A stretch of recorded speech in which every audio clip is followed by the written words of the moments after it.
or who uh, aren't familiar with that term or anything.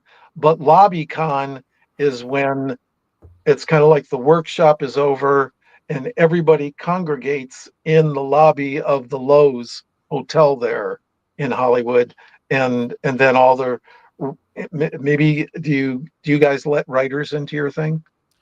So there were a few writers. There were a few writers who came in and out, Oh, Invited, but invited. What do you mean?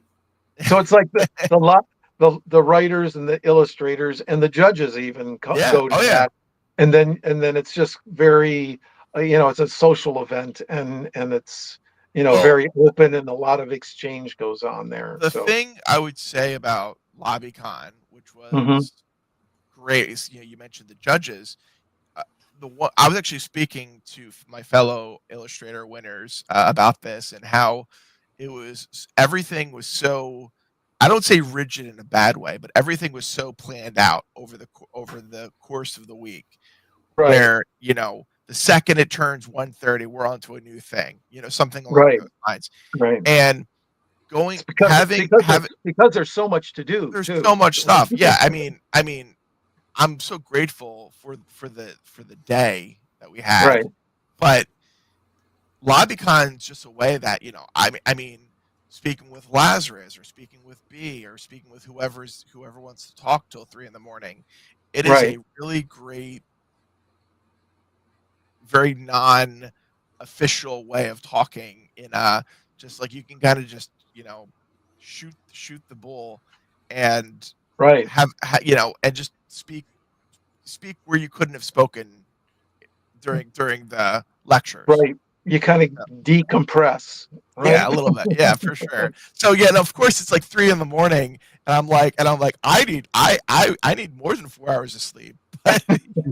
But but I really had a great time. Just like, of course, the lectures were great. The meeting everybody was amazing. Hmm. I I would say that for me, the sum of the parts were greater than the entire whole. Like, every little part of the week of winning this award meant something. Right, What right, The whole experience was wonderful, but every little piece of Hollywood, like, even just getting the tux for the gala was an right, experience. Like, everything was an experience. So right, it was, right. Just if you and ask just if you asked me, and let me interrupt once again, yeah, just so that like people who are just tuning in, or we're talking about L. Ron Hubbard's Writers and Illustrators of the Future contests, and David was one of the winners. And as a winner, he's been flown into Hollywood for a week-long workshop with all the other writers and illustrators.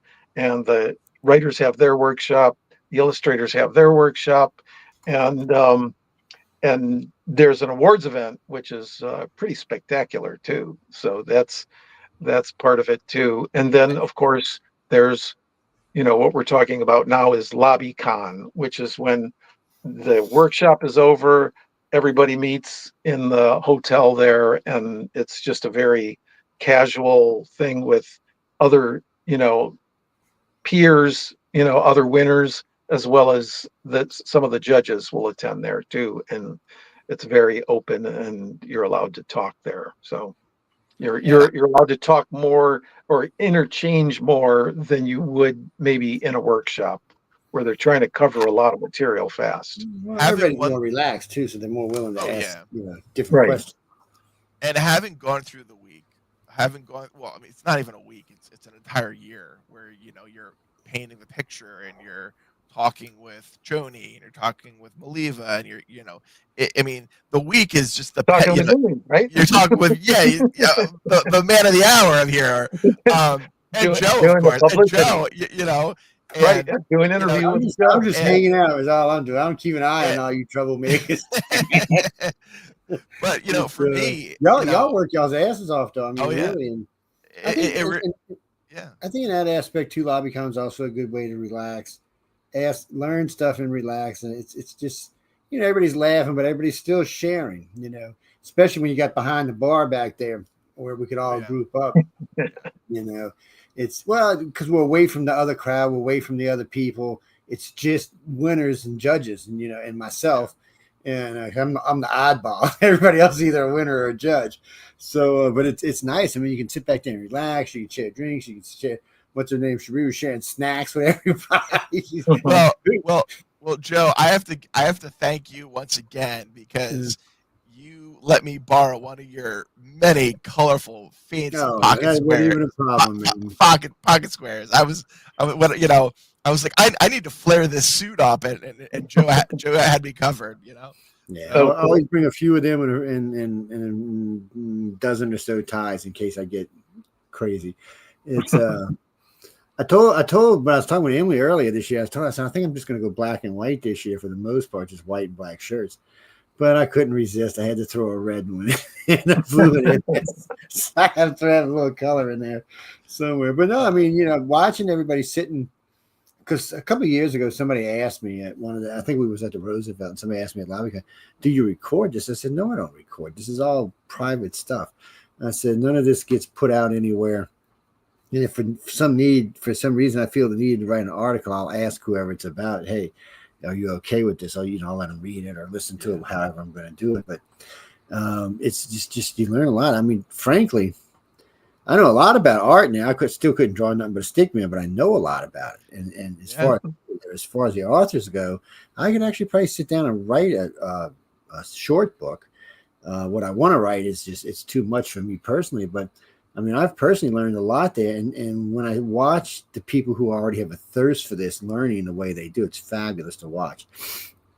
And it was Tom Woods the bad one at BarCon, not me. Who wrote that? Somebody must have been there. No, we went to some other little place with some redneck told us about some little bar down the street. Yeah, it was. Yeah. So we went down there and hung out for a little while. Yeah, I think that night that I saw you going down to that place, I was at LobbyCon until like 3-4 in the morning, and I thought I was asking Lazarus, I said, those guys ever come back? And he goes, no, they're still there. No, Tom and I'll drink. I mean, we're both drinkers, so I mean, we can actually sit there and drink. But little Sharika, I mean, she didn't drink with us, but she hung out while we were talking about whatever. But see, that kind of attention, she got to sit across from Tom while all of us, the other three of us, all nice and relaxed, just chit chatting and just get information she wasn't going to get anywhere else. You were not going to get that kind of information. And he takes his time with a lot of people, and but it's people like Larry. I missed him not being here this year because Larry's a character. He brings a flair to the classes, and Dan's just a whole different kind of individual when he's here. He's right. Joe, let me interrupt you here. Yeah. Just for people who aren't familiar with this, we're talking about the illustrators of the future judges here. He was talking about Tom Wood, who's an incredibly prolific, good judge, totally professional illustrator and artist. And then you were mentioning Larry Elmore, who's Dungeons and Dragons fame, and who else did you mention there? Dan, who's just as rich. Dan Dos Santos, he's as rich as Trump is, man. Jesus. Yeah. And they're all, and those are all the L. Ron Hubbard illustrators of the future judges of the contest. I studied with Dan, so one of the things that a lot of my fellow winter illustrators were saying was like, Dave, you know everybody. Why like everybody's just coming up like you seem to know Dan Dos Santos, you seem to know Larry Elmore, and I've just been very fortunate to be included. I mean, it's like a lifetime LobbyCon. I've been very fortunate to be included in groups and discussions and just talk with people who are way wiser than me, way smarter than me. And I went to Dan Dos Santos. He teaches, or I don't know if he still does, but he was teaching at Smart School which is an online art program for 14 weeks, very intensive, Wow. and you it's a crash course in the technical painting of illustration. And I studied with him for 14 weeks, Wow. and that was in 2021. So I kind of knew Dan going into it. So, and then Larry, we have me and Joe. I'm gonna mention your favorite dragon woman, April Solomon. It's me, Bob Eagleton, Larry Elmore, April, Echo. We're all in a group chat, and I was very fortunate just to be like sucked into that world. Wow. And it's because you just meet, you go to these conventions. And that's a serious little group you're hanging out Oh with. yeah. That's not that's not a playtime group there. No, Right. it's a real thing. Right. It I just remember the so first just year I so met April. April was like, her and Nancy. I was like, Jesus Christ, girls, go! I was impressed. But I gotta be honest. This whole year, I was impressed with everybody who came. Were outright. I mean, generally artists are very inverted. Really, this crowd was not. Even though they said they were, they really were not inverted. And then authors, I mean, everybody was very extroverted. Everybody was really pushing outward. Everybody was asking a lot of good questions. I know the judges really enjoyed it because I talked to a lot of the judges when I'm having lunch or stuff like that, catching up with them. A lot of times I stay away from the judges when they're with a group of y'all because I don't want to take away from what they're doing. I'll sneak it every once in a while, but I'll catch them later, like in the bar lobby having dinner or something. You might go have dinner with them or something like that. So, it's a little different. And we get to talk about y'all when y'all aren't there. And I mean in a positive way, not in a bad way, but still, they were impressed this year. I mean, they liked the questions that were being asked. They liked the energy is what it was. It was a very high energy year. Kind of reminded me about the first year I went with them when they had the dual years. That was insane. They had winners for 2 years. That was insane. That was the first year I met these guys. I was like, what are y'all trying to do? My only feedback, and I know it's impossible in a much larger scale. My only feedback I would ever give to future awards volumes Hollywood weeks, I wish there was, and it's only because I love the writers as much as I love the illustrators. I wish there was more opportunity for the writers and the illustrators to mingle because you guys have, the writers have, because again, I went into this flying blind. I was almost very excited that I didn't know as much as some other people in terms of what to expect. But what was incredible was, the first day we're given this wonderful booklet that has our schedules. One side's what the writers are doing, the other side is what the illustrators are doing. Yeah. And I'll admit there are times where both the writers and illustrators are learning from the same people, and those were actually some of my most favorite times. So just being with a group of like 25, 50, a lot of people in one room was really exciting for me. Wow, nice. Yeah. But that's just me, Yeah. Right. But yeah, thanks for your input on that. That's something I would pass along and see if they would tweak the workshop so that there is more illustrators together. So one of the things that I've heard the different either writers or illustrators talking about the workshop itself is, because it's a week long and it's jam packed with things. They say it's like drinking off of a fire hose. Yeah. So that seemed to be an appropriate analogy. Well, when I found out, like at the end of the week, I'm exhausted. I feel like I'm just like I'm like my eyes are in the back of my head because I'm just like I have no idea where I am at this point. It's been a crazy week, and then I get told that I get like the illustrators and writers, whoever wants to go gets invited to go to Dragon Con. And I was like, And Dragon Con, I mean, it's a hike, you know, going down I-95. It's not like a 2-hour drive. It's like an 8-hour drive at least from where I am. Hmm. And you know, I get to go for free, you know, and Right. that's just another perk of being a winner at this event, which is just Right. like, I Right. was like, wow, I finally get to go to Dragon Con for the first time ever. And I'm going to sign books there.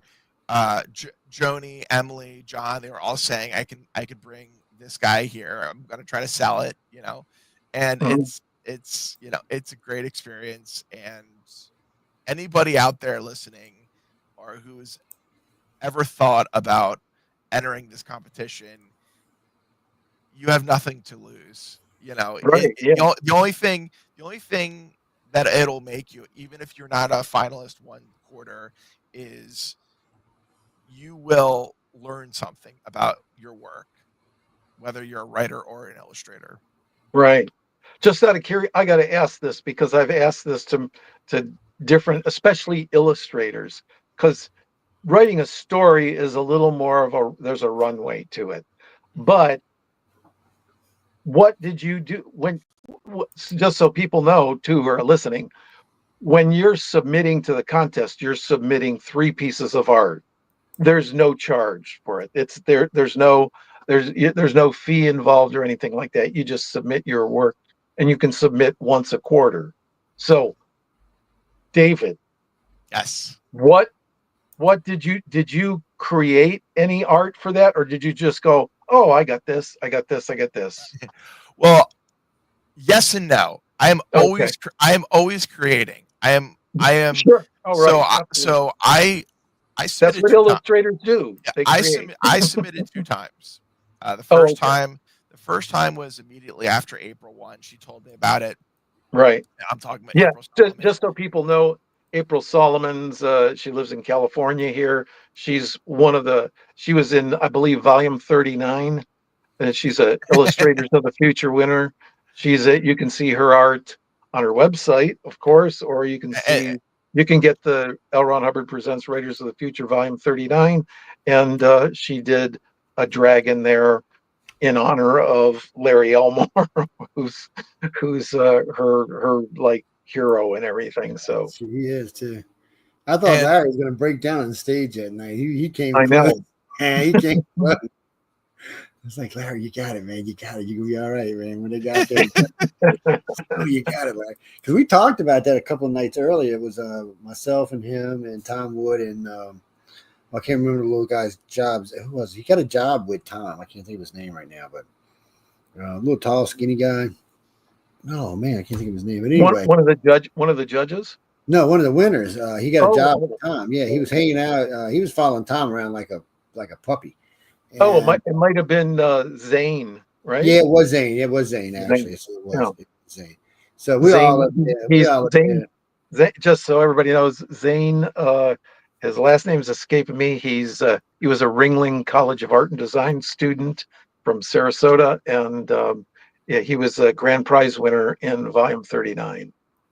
And Yeah, and that's unique. I will say for any illustrators out there listening who are, you know, who have maybe don't feel like they're good enough, or they don't feel like maybe they feel like they're old enough. he I will say I spent a half a semester in art school before I quit. I was like, I am done with this.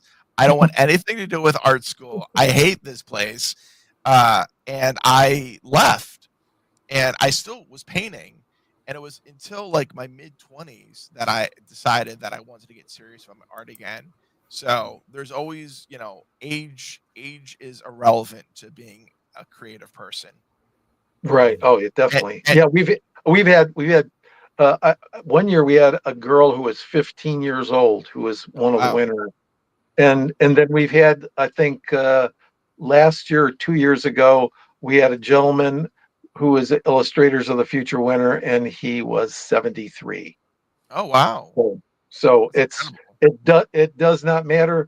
It's it does. merit based, blind judging. So Yeah. it doesn't matter what country you're from, what, anything. The judges don't know anything about you. They just know Yeah. your work, and you're judged on that Yeah, only. because There's a lot of ages. I mean, the first year I was there, we had the 16-year-old girl from Spain and the guy who was 69, I think, or 70. Wow. He was actually came to the after hours party because I had a really big suite at the Roseville, so we had it up there.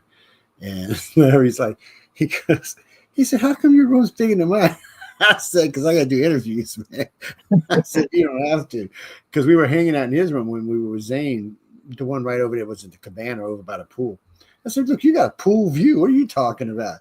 And we were hanging. I tell you what, that was the night before the gala. We stayed up, him and I and Tom and Zane, till I don't know 6:30 in the morning, 7 o'clock. And I went and took a cat nap. Met John for breakfast and coffee, and was out. I don't really sleep when I'm there. It's one of those things. I made 3-4 hours a night maybe because there's so much stuff to do. And even after I'm done with y'all, I'm up there editing, and I got rules. I won't do late night interviews with the contestants because with the winners, because it's not fair to y'all. Y'all have a long day ahead of y'all. So, because one year they had it so tight, we couldn't even start interviews until 11 o'clock, and we were running until 2, 3 in the morning. Now that's just too much on winners. I mean, you already got to be there, and they were running late that year. They started like at 8 and ran till 6:30 or 7 before they even broke for dinner. And I was like, damn, it was I guess they just had an abundant amount of judges that year. And but it was intense. It was 2 years ago, 3 years ago. It's and I judge them all the events by the winners. That's how I categorize the event. So y'all got first place now. This whole bunch does because this is part of Karma helped me with this 2 years ago. So when we started bringing y'all on 4 at a time before the thing, it made it easier on me, but it made it easier on y'all because y'all got to talk to each other. The people who didn't know each other got to see each other and meet each other. So there was already a connection before people got there, which was kind of nice. So it made it easier on me. So I noticed this year everybody was very chatty when we were doing the 4s and the individuals, and when everybody got together, they were very chatty. And I know a lot of them were already talking on Discord and some other places, but I was just gonna, you just mentioned what I was gonna bring up at some point. Like every single illustrator who won this year, we have a giant group chat on our phones, and we just talk nonstop. Wow. I wake up in the morning and just my phone has like a chat thread like this big and it's just like it's one of those things where you guys, Galaxy Press, Author Services, every year you create a bubble of like-minded people who really help each other, and these people, regardless of age or style or whatever, I'm gonna see these people many years from now succeeding, and for me it's exciting because some of the I was just I was just watching some Instagram reels, and I think Heather and Jordan just graduated from college, and they were in the same, and I'm just like, this is awesome, so they're just starting, and I feel like I'm twice their age. I feel like I'm just starting, so it's it really feels good for me that you guys have allowed us to bond over something that we all love, which is art. Oh, that's great. That's great. Yeah, you're And quite welcome. I will say with Jefferson, who will be coming on hopefully soon. Yeah, any minute now, right? I Phil? told he's getting ready to come. I told Jefferson, because Jefferson,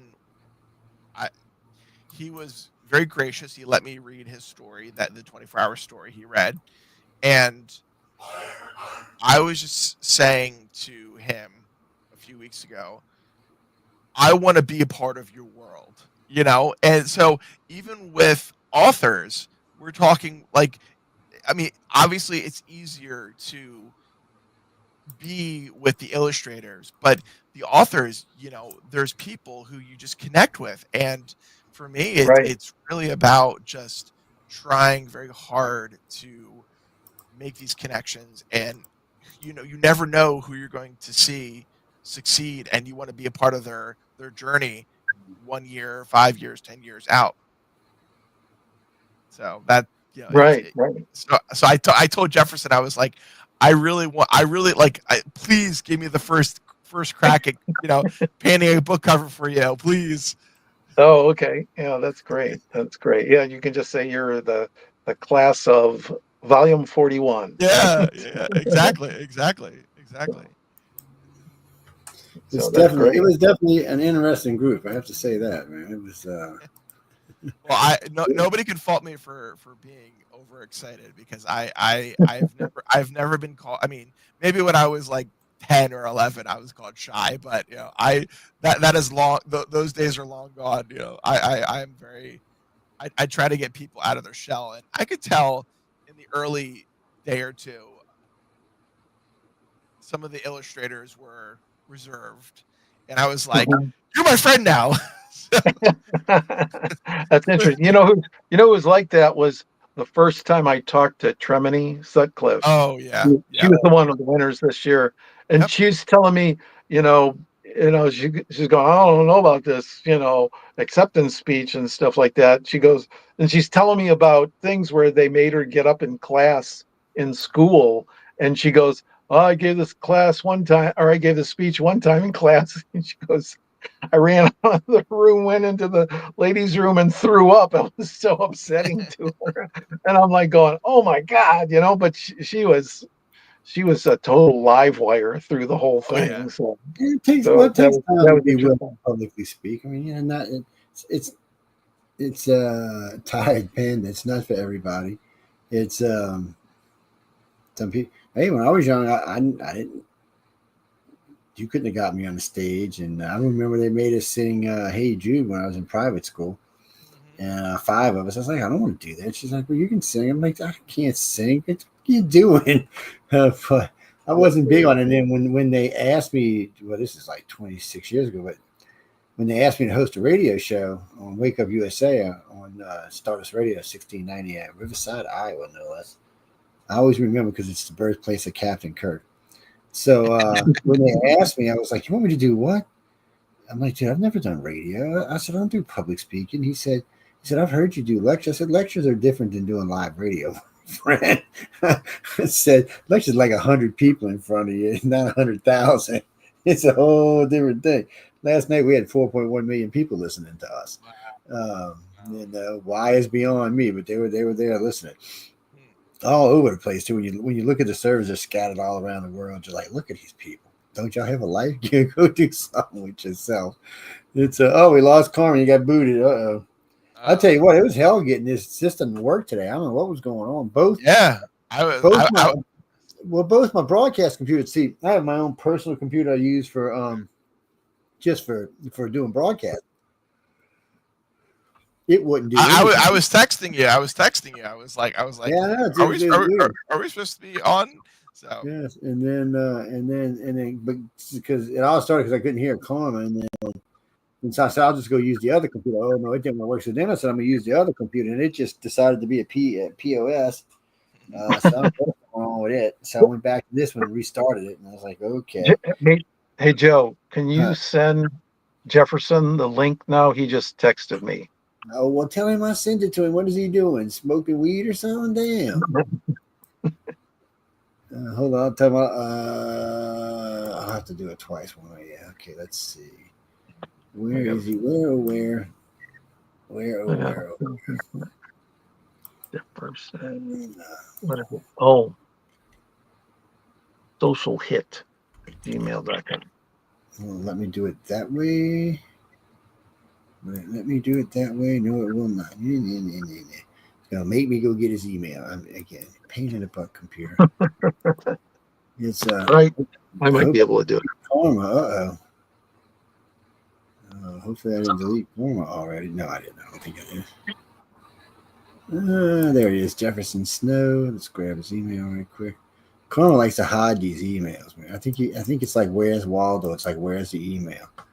It's he just likes to torture me. I think John's one probably telling him to do it too. That's the bad part.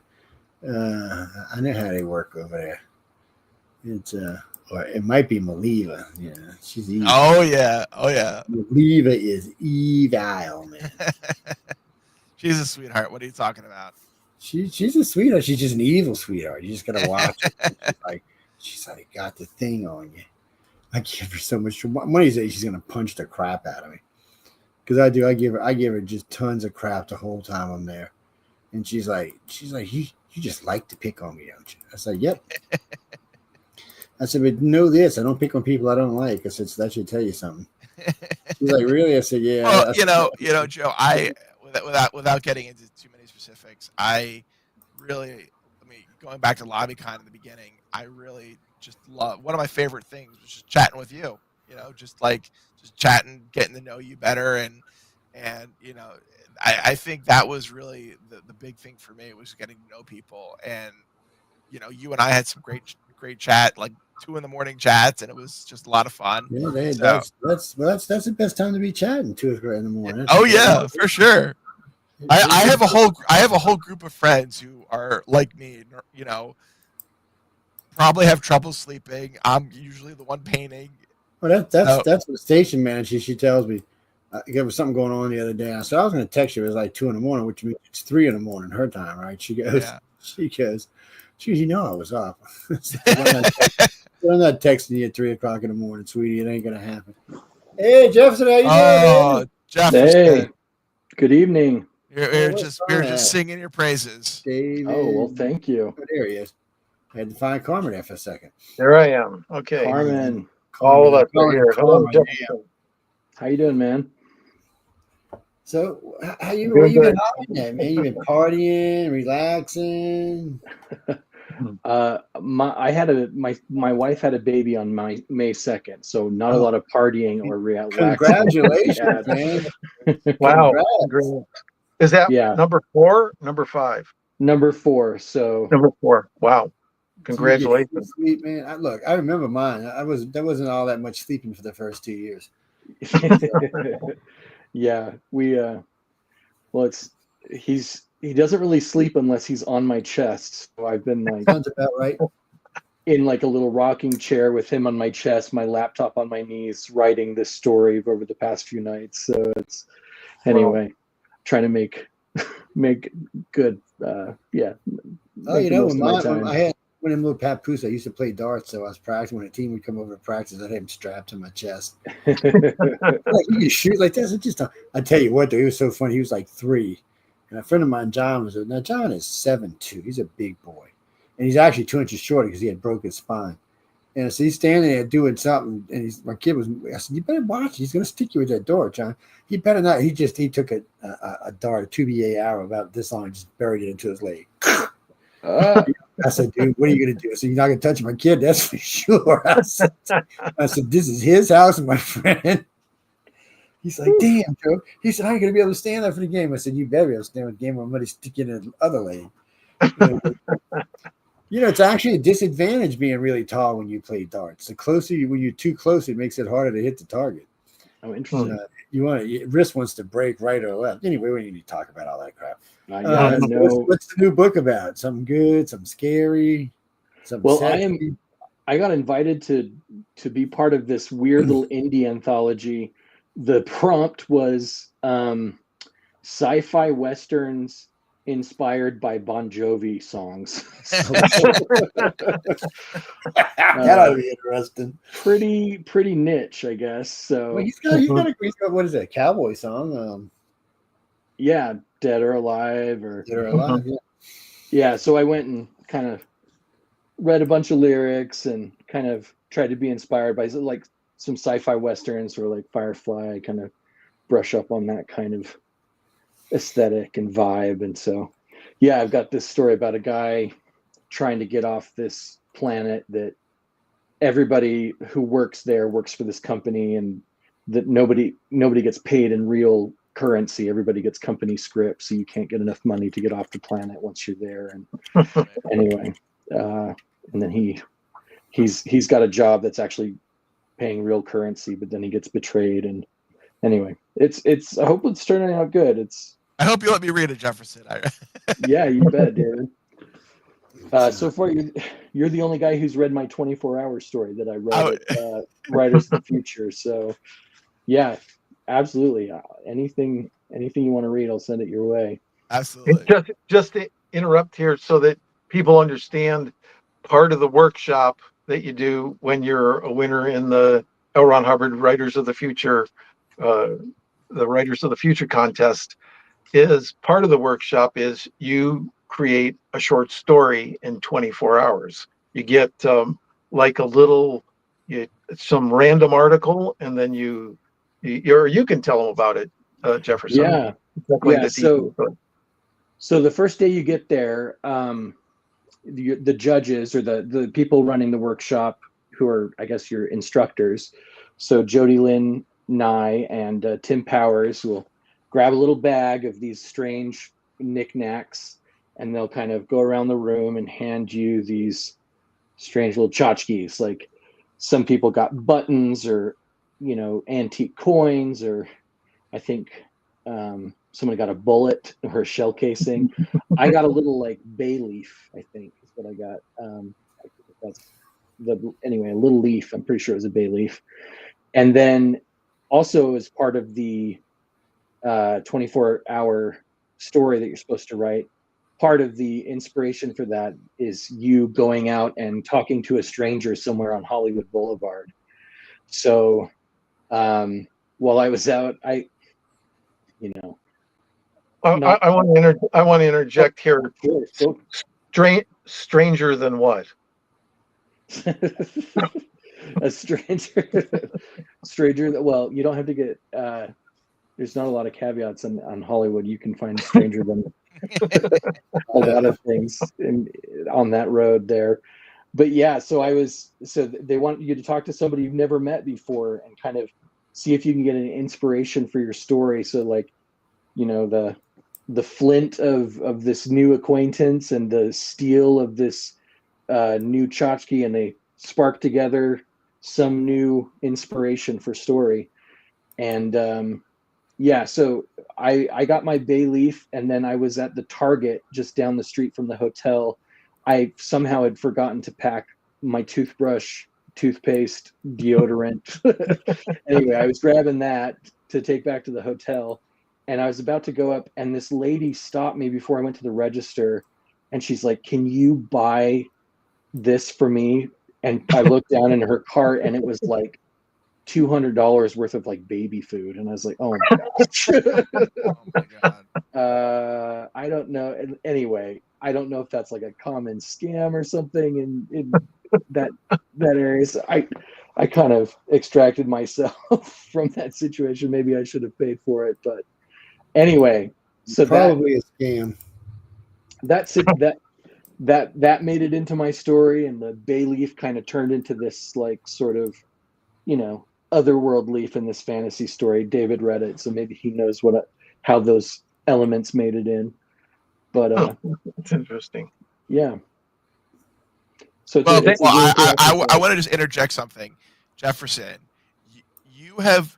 I don't know if it's like you being in Utah and just like the creative spark that is in that state, but you have created this world of monsters and creatures and evil people, and I just want to let you know, Jefferson, I want you to build this world that you've developed, this universe that you've developed, and just go with it. I really do. So you're talking about the 24-hour story plus the Rune Witch story? Yes. I feel like it could have very easily lived in the same universe. Oh, really? Okay. Yeah. And just so people know who are listening now, when Jefferson talks about the Rune Witch, that's the story that he submitted to Writers of the Future contest, and that's the one that appears in L. Ron Hubbard Presents Writers of the Future, Volume 41, and that's what the story that he won with. And it's a pretty amazing story too. It really goes through some interesting changes and surprises in there. And David is my illustrator for that story. That's right. And David, yeah, the way the contest works, one of the winners from the Illustrators of the Future, it gets paired with one of the Writers of the Future winners, and the illustrator reads the writer's story and then creates an illustration for that story. and that's the illustration that ends up in the volume 41 in this case.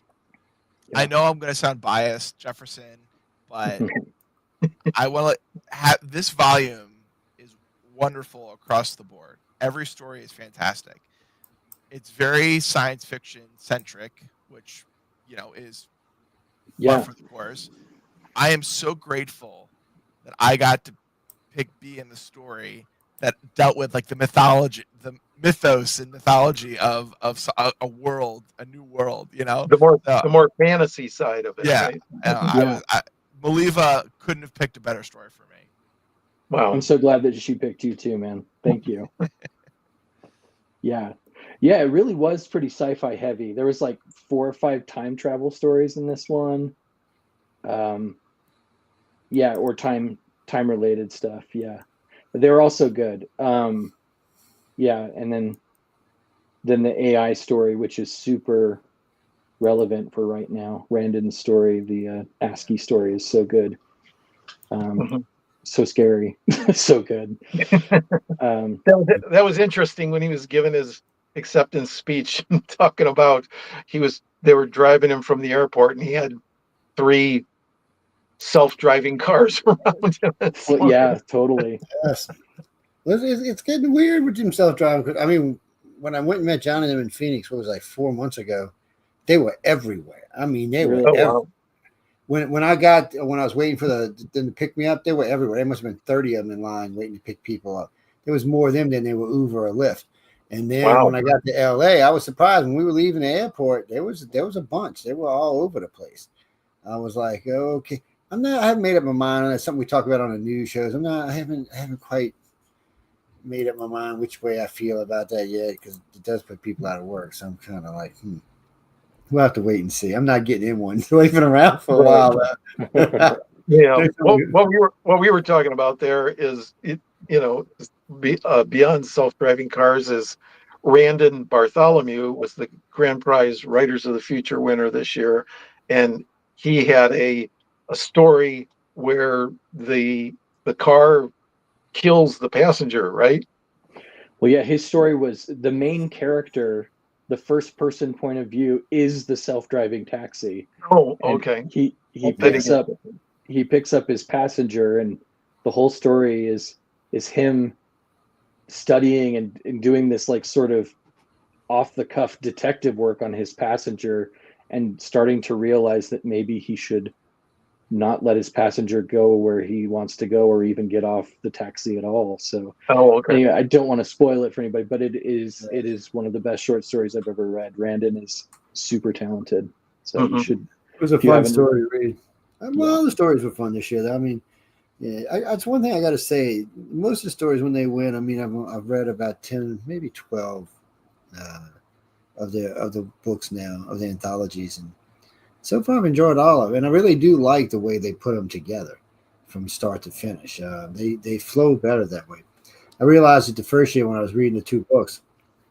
I was like, well, shit.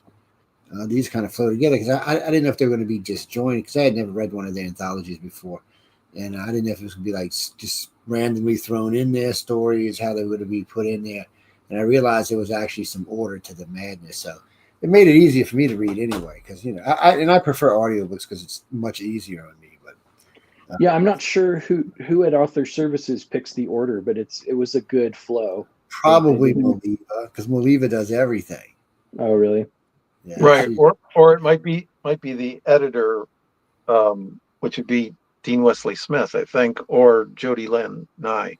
Yeah, when I asked him last time, it sounded like it was a combination of people who got together. Oh, okay.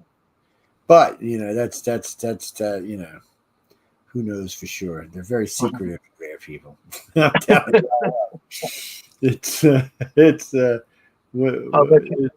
I'll bet you could ask someone a question like that and you get a straight answer and go, "Oh, try to get Maliva on for 5 years." Yeah, he had 5 years. I've been trying to get Maliva on the show. She is elusive, man. She's scared. Okay. I said, "You're just scared, aren't you?" She looked at me like, "I will pop you." I said, "Yeah, I know now. You're just scared. I see how it is. You're just a scary cat. That's all it is." Maliva's busy. So she's got I lots. mean, nobody too busy to do some radio. But we'll see if we can get her on. She's very elusive. Mhm. She's harder than some of the famous people to get on. I'm telling you what. I got to get a chance of getting Captain Kirk on here. It's and he's 96. Is he? Wow, that old. Yeah. Wow. You know, I was watching. I caught a episode of Picard last night. I hadn't seen it in like 3 years, and I realized, you know, Picard looks rough, and he's 10 years younger than William Shatner. Mm.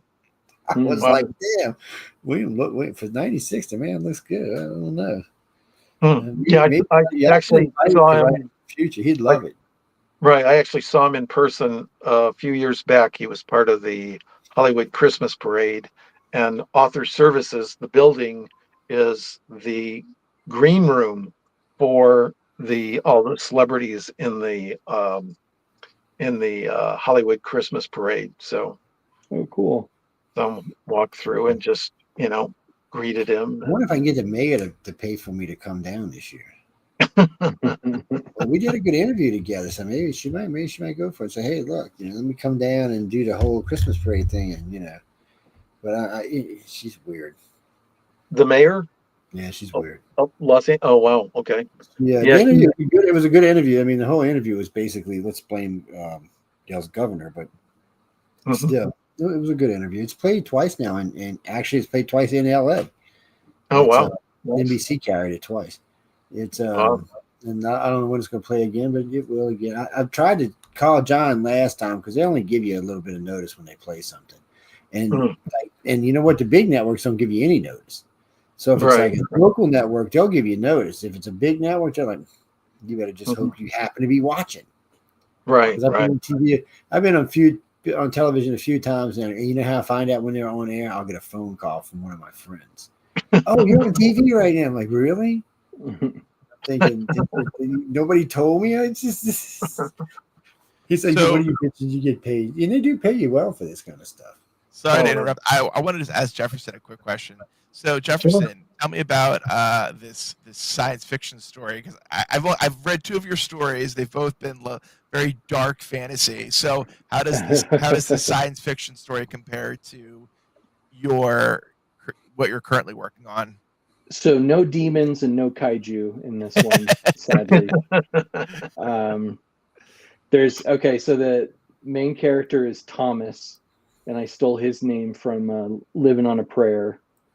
And so Thomas is some ex-combat vet who wanted to go and live a quiet life, but the planet that he lives on is very depressing, and he wants to get off, and he wants to take this girl with him, but it's kind of like got some Unforgiven vibes of him kind of like having this sort of soldier past. Maybe is that more like Josie Wells, maybe like the Clint Eastwood movie where he used to be a soldier in the Civil War. And anyway, so he's this old combat vet, and he wants to get off the planet, and he invites this he's been seeing this prostitute for off and on for a while, and I don't know, I just felt like that seemed like an appropriate choice for this like Western kind of feeling. And he invites her to go off planet with him, and she thinks he's teasing him, and he's like, well, I make real money. I don't make the company script. And he like proves it to her that he's like working for this legit company that isn't the one keeping everybody on the planet. And then he goes and she agrees to go off planet with him, and then he goes to like work his last day of work. He's retiring tomorrow. No, he's quitting the next day, and then the last day he goes to work, his retiring. His ship gets blown up, and he gets attacked by 6 thugs who chop off his left hand that has his crypto wallet inside his wrist. Oh my God. Oh wow. So he goes on a mission of vengeance to get his money back. And his hand. Which has the money in it. So oh my gosh. Speaking of like robots and stuff, I and like futuristic. I love what because Carmen, you asked me earlier what some of my favorite parts of the week were, and I don't know about you, Jefferson, and I just remembered the live audio performance of Tough Old Man. That was the coolest thing. That was so unexpected, Right. and the voice actors were incredible. Yeah. Oh, yeah. They are. They're all great. Yeah. They used to do those all the time. Those radio plays like that on stage, and they did, all kinds of military adventures, sea adventures, air adventures, westerns, all these things, and they pull in some really excellent actors for these things, and it was amazing. So. Yeah, We Jim had a lot of Meskimen. Is that how? Is it Jim Jim Meskimen? Messerman, yeah, he's one of the actors. Yeah, he's done a Yeah, lot of he's them. so good. Mhm. He did this little. So yeah, I guess if people don't know what we're talking about, there's during the week that David and I spent in Hollywood for the Writers of the Future contest winners. One of the nights there was like some entertainment where they put on this radio show, and Jim Meskimen and his daughter, I think, what's his daughter's name? I feel bad not Taylor. knowing. Taylor. Taylor. Yeah. Mhm. And the guy who does the narration for the event, what's his name? Bob Daly. Bob Daly. Okay, Yeah. so those three basically performed the Tough Old Man story from this year's L. Ron Hubbard's Presents Writers of the Future, Volume 41. There's an L. Ron Hubbard story in there called Tough Old Man. They basically did that live. And there's actually some scenes in that I feel like kind of inspired my Western. Oh, that's cool. That I'm writing. The Western that I'm writing, the planet they're on is tidally locked. And so that means that the planet doesn't rotate. And so they live, the people live on this little belt down the twilight, they call it the Terminator, is what the scientific term is called. And so if you go like 10 miles east, you're in this boiling hot eternal day. If you go 10 miles west, you're in this eternal freezing night, which kind of reminded me of when they would, like the Tough Old Man story, when you go into like they would go into the craters and it gets really freezing, and they go out of the craters, it was really hot. Oh, right, yeah. Yeah, so I'm kind of, I like that feel of like the extreme temperatures going in and out of those. That was a cool. Right, that's a really great story. Yeah, that's one of the stories in L. Ron Hubbard Presents Writers of the Future, Volume 41, which also contains the Rune Witch, your story, Jefferson, and David's illustration of that story too. Friday night. Yeah, that's right. It's right there above his shoulder. So Jefferson, what for people who are thinking about entering as a writer, like what are some, as a now former winner, what are some of your pieces of advice for somebody who is like wanting to enter and is intimidated by the whole process? Good question. Well, I think why I liked Writers of the Future, the prospect of it, is because I didn't really feel that much pressure. I felt like there was way less pressure to enter it than actually like send your stuff to a publisher or send your stuff to, an agent or something like that. Like, I love the fact that it's blind, like it's totally blind. Nobody knows who you are. Nobody can say no to you for any other reason than talent or lack of talent. So yeah, it's, and maybe that's scary for some people, but I like the challenge. I've been writing for a long time, and I had this inkling that I was good. I don't want to toot my own horn, but like I felt away. I think I'm good at this. I don't want to I'm not crazy, am I? So yeah. So I think the advice would be to be brave enough to do it, because no one's gonna, if you get rejected, it's like you're not gonna get like someone making fun of you to your face or anything. It's a very soft, like, thank you, but your story didn't place. And at the same time, if you can also, maybe you'll get an honorable mention, and maybe you'll get a silver honorable mention. Maybe you'll be a finalist. Maybe you'll be a semi-finalist. And also it's like, if you don't get any mention at all, there's still an encouragement to keep on writing too. Yeah, right. Exactly. Yeah, it's not like you should give up or you should find a yeah, don't quit your day job or anything like that. It's like yeah, keep doing this, keep submitting to the contest. And there's many like really stellar writers right now that use that to I know Kevin J. Anderson did that. He's one of the judges of the contest, and he's a best-selling author. And he used to do that, where he would submit to the contest every quarter, and then he never won, but he eventually, got a professional publishing deal. We call it pro'd out, and we can't submit to the contest anymore. But still, it was something that helped him, to keep on writing and like schedule it so that it's always happening. And I think Brandon Sanderson too had submitted to the contest too. So oh wow, yeah, there was a winner. Is Brandon a judge? Is Brandon a judge? Yeah, Brandon Sanderson is a judge. Yeah.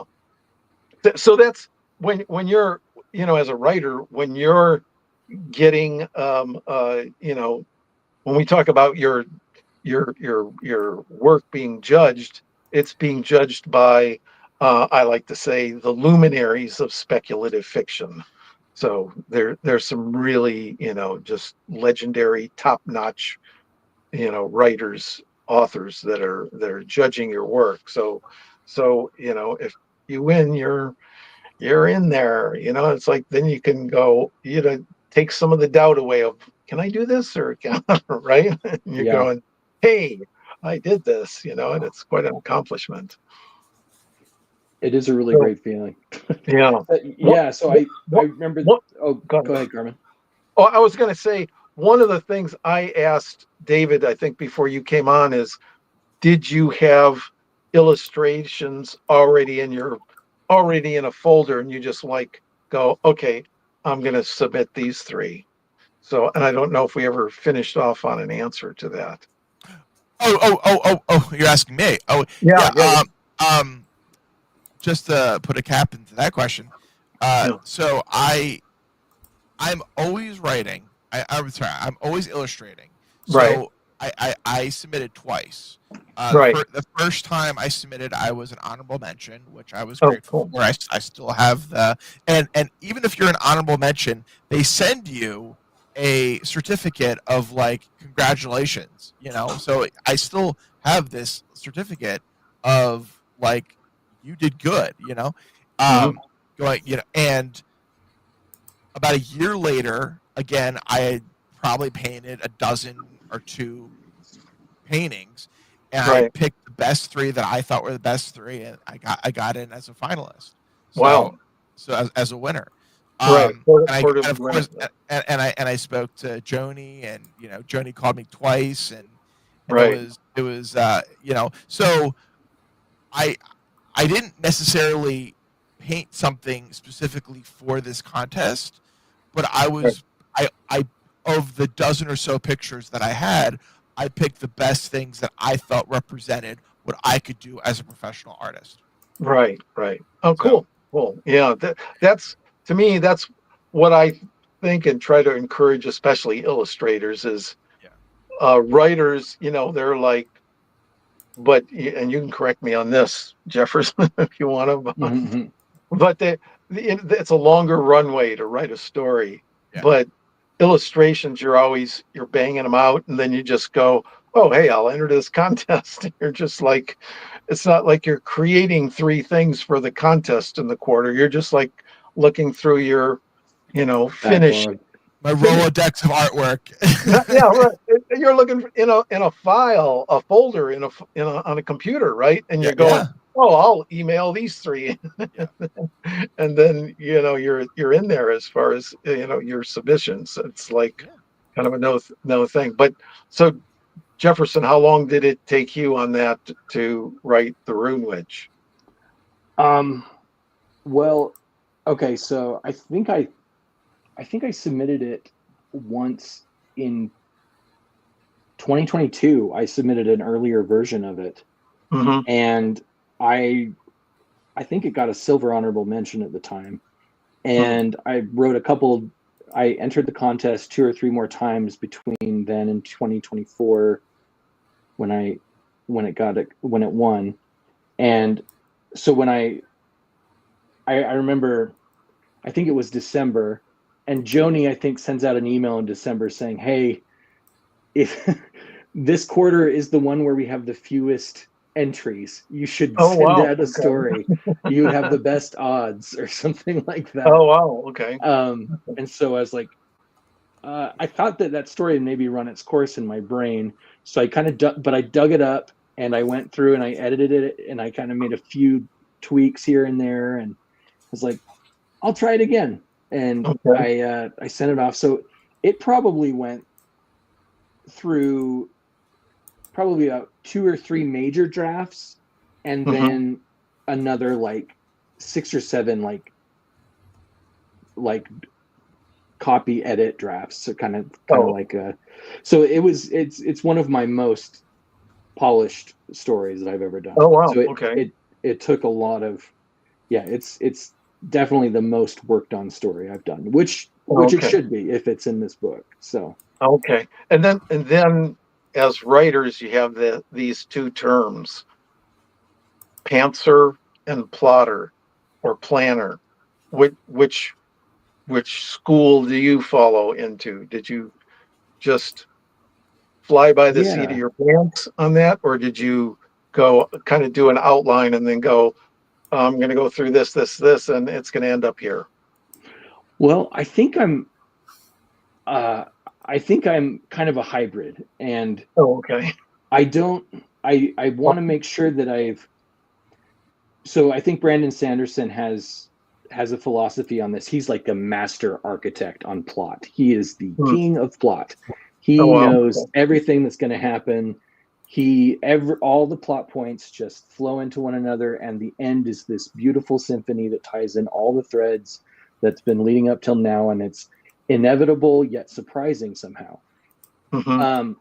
Yeah, that's with the things that happen in the story, though. He discovery writes, however, his character moments. At least that's what he told the class that I sat in on. He says that he kind of lets the characters change and become new people and get over new challenges and progress into different versions of themselves. It's a pantser type situation for that aspect of the story. So you're like actually a plantser. Yeah, I'm like a plantser. So he pantses the characters, but architects the story. I feel like I'm the opposite. I have to architect the characters, and then I kind of pants the story. Oh, so okay. I have to come up with an emotional moment that the character is going to go through, sort of a choice, a dilemma, a trial that is going to change them. And then I kind of build the soundbox around that as I go, being like, okay, if I'm going to get them to that place where they're going to make this difficult choice, how do I set that up? And I kind of just put the blocks in as I go to get there. Right. So. Right. Interesting. That's like the kind of the writers, probably writers that may influence them or how they look at that. That's kind of a common, those two terms are kind of common, right, among writers. Yeah. It's funny how listening to Jefferson talk about his writing process and how, you've got how so close to the process of creating an artwork or creating a story are so interlinked in terms of how you go about doing it. Because with artwork, you are planning, like the hardest part is the first. I'm spending 50% of my time in the first like 20% of the painting, and the rest Mhm. is almost like paint by number at that point. And it sounds like with Jefferson, you're inspired at some points, but you're also actively thinking about, you are so many steps ahead of where you want to be before you actually write that spot. So Yeah, I think so. Yeah. Mhm. it's I know, and I know. Come to think of it, in the beginning, what you were talking about there reminded me of something David Farland said one time when about certain stories. He said they like have to grab you in the first like page or two. If it doesn't, he kind of, it goes off to the side. Then You ain't gonna win, But that's for sure. yeah, Yeah, right, Dave was all about hooks. I right, understand. right. Mm. Yeah. It's one of the things we talk about a lot. If you don't grab them in the first couple of pages, Jody will tell you that herself. You got to get in the first 3 pages, or you're not getting passed on. Right. You've got to have that hook early on. Look, you can do the hook and then slow down and then come back around, but you got to have the hook, because if they're not going to read, you don't get their interest in the first 3 pages. Just too many books. There's a big pile of books. Right. It's just the way it Not works even 3 pages. You have less than that, I bet. Yeah.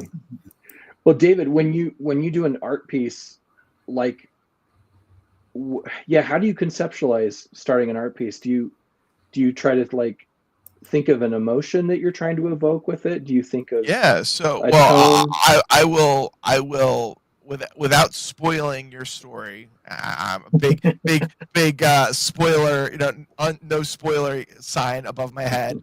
Um, I will explain that in how I dealt with your story. So, a lot of my work is commission based, and I'm very fortunate that I can, people love my work enough that they want me to illustrate their story or a picture or whatever for them.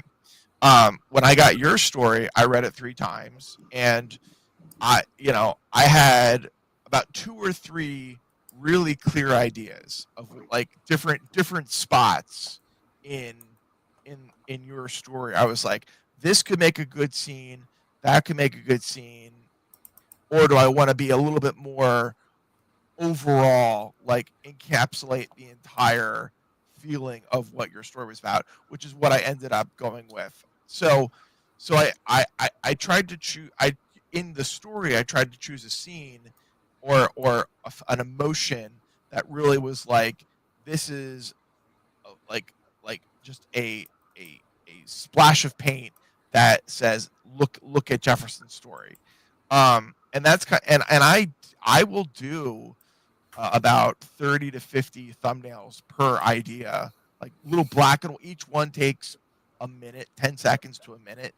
And I just work those shapes, and it's only black and white. And if I'm feeling feisty, I'll add gray in there. And I will simply just rework those ideas until I have something that I am like excited to look at. And then, of course, at that point, I will send it off to Maliva and Joni and whoever, and they Echo. will echo, Mhm. and I will get see what how they view things. And what's funny is, a lot of the times, thankfully it didn't happen this time, but a lot of the times I'll submit like 3 final drawings for approval, and they'll So always pick the, that's like 3 different drawings. yeah, Like, they'll be like 3 very, like, they'll be similar, but they'll be clearly different images. oh, okay. Similar idea but different feelings. Mhm. And they'll always pick the one I really don't want.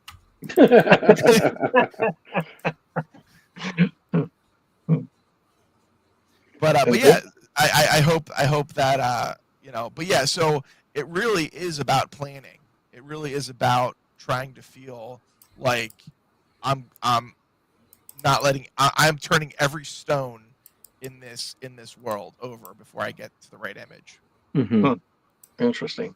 Cool. And then you get the one that's chosen as the one you don't like, and you have to turn it into something you do like. Huh? Exactly. It didn't happen with this one. They Oh, picked okay. they picked the right one for me. Oh, good. I might have had a very heavy hand when I was talking to Echo and Maliva. I was like, I really like this one. Mhm. By the way, hint, hint. Oh, somebody on YouTube asked me a question. They said, "What's my preferred medium?" So I work traditionally. I work traditionally. I've been working in oils for the last 10, 15 years. I started off in watercolors, and because of Lazarus, who during LobbyCon and Jefferson, I don't know if you were at LobbyCon like for like the whole week, but what I'll say is Lazarus got me out of my comfort zone, and he's like Dave, you don't have to be an oil painter to be successful. You can do fun. You can have fun with your work. So the last two pieces I've done, I've been doing like a mixed media, almost acrylic with color pencil, gouache. You know, mix it all together, create something fun. And so I've the last since I got back from Hollywood, I've been really enjoying trying to create new things that inspire me. You know, even to this day. But I So that's not to interrupt you, but so that's where you're creating something with oils or watercolors and then like digitizing it and then going on from there, or what? I'm not so quite sure. so my image, this Mhm, image, there's no you know, so I'll do the image completely traditionally, you know, from start mhm, to, so I'll start the painting, I'll start the idea process digital. I will do thumbnails on my iPad or my computer. I'll as quickly as possible I will go to traditional media, and mhm. then I never leave traditional media, and I'll take a photograph of it halfway through the painting. I'll do a digital paint over of that, and then I'll take that edit and I'll go back to traditional media. So Wow. at no point it's a lasagna of steps. So and Then it comes out. yeah, yeah. And Manja. John asked me if I am a fan of Bob Ross, and I'm not wearing a Bob Ross shirt now, but I've got about 3 or 4 Bob Ross shirts in my dresser right now that says I'm a big fan of Wet on Wet Bob Ross painting. So Wow. yeah, Wow. he was my childhood babysitter. You know, on PBS when I was sick from school. Wow, that's interesting. So you're literally starting digital and then going to oil and then going back to digital and then going to oil, Yeah. right? So I'm basically so I started my career painting from life. So, you know, I could, you know, well, speaking of paint tubes, like I would paint this paint tube from life in front of me, paint it as realistically as possible. You can't do that. I can't, there's no demon in my, you know, there's no beautiful maiden demon scene in front of me. So I have to create something from my imagination that I Right. can then get reference for. And that's why Oh, I I go see. back and forth. So Oh, okay. This is kind of like Wow. concept art, kind of yeah, to get you but started. honestly, but going to putting on Jefferson really quickly, Jefferson's story was the reference, right?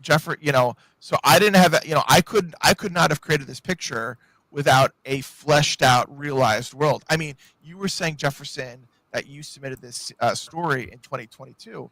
I promise you, partly because of my own skill level increasing and the the the less finished version of your story, I promise you, this image would have looked infinitely different if Yeah, both of us were in 2022. interesting. So, Yeah. yeah. But Guys, I would like to stay on longer. I thoroughly enjoyed this. And it's great seeing both of you again and seeing you too, Joe. And me and Joe talk almost every week. So, that's awesome. but anyway, But He anyway, said roses and I got to run right now, and wish you all the best of luck in your careers, and Thank you, I'm Carmen. sure we'll be in touch soon. Okay. I hope we are. Yeah. Thank you, Carmen. Thanks for all your help, Carmen. We'll see you Oh, no later. problem. Have a great Yep. weekend. Okay. See ya. Okay. you're probably getting an echo from me, Jay, because I got the open source system going. I'm listening through a speaker because later on I'm maybe cranking some music out of here. Have you fixed your issues? I don't know. This one's fixed. That one I haven't even tried to restart yet, so I don't know what's going on with it. Okay. So it may be having some issues. Gotcha. And then the other one I'm gonna restart when I get off here with y'all. I'm gonna walk over there and start it and see if it's so. Yeah, this one for some reason I tilted it a minute ago to look at something, and now the monitor don't want to come on. So I'm going to figure out what the hell is wrong with that. It's just always something with these blankety computers. But guys, I'm gonna let y'all get out of here because I got 20 minutes before I start my next show. So Oh wow. yeah, All right. so one of Jay's in the matter of fact, Jay's in the chat room right now with us. Just reminding me, hey, we got to start here in a few minutes. Well, yeah, Saturday's my long day. I get Saturday and Friday. I mean, Friday we do 4 hours from 9 to 1 a.m. And today I do 2 hours here and 4 hours with them. So, but I have co-hosts, so I can wander off and get in trouble and stuff. Well, I just want to say, Jefferson, you are just an absolute killer in writing, and I'm so excited to see what you do in the next couple years. Let alone, Hey, thank you. And I want to be a part of it in some capacity one day. So, you've got a Means friend a in lot, me, David. man. You've got a friend in me, as Thank you so as the much. song goes. Yeah, it's always a pleasure talking to you, David, and I really appreciate your confidence in me. Like it means a lot. So thank you. Thank you. It's always good to have somebody appreciate your work, just for sure. Absolutely. It's absolutely. People write to me all the time about stuff, and I'm like, I get really nice, sweet mail, and I get really nasty. I get some of them like, and then they meet you, huh? Well, I get this thing most of the time. I'll tell them to write to my station manager. This lady last night, matter of fact, we in the middle show, she wrote to me. She goes, I'm going to get you fired. I'm like, really? And she said, yes, you just watch. I'm going to get you fired. I said, well, good luck with that.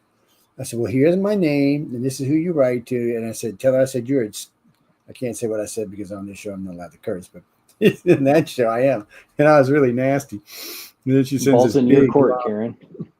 Yeah. She wrote this big list. I said, well, just be sure to write to the station manager and tell her I'm the one who told you that. And she's going to fire you. She don't have a choice.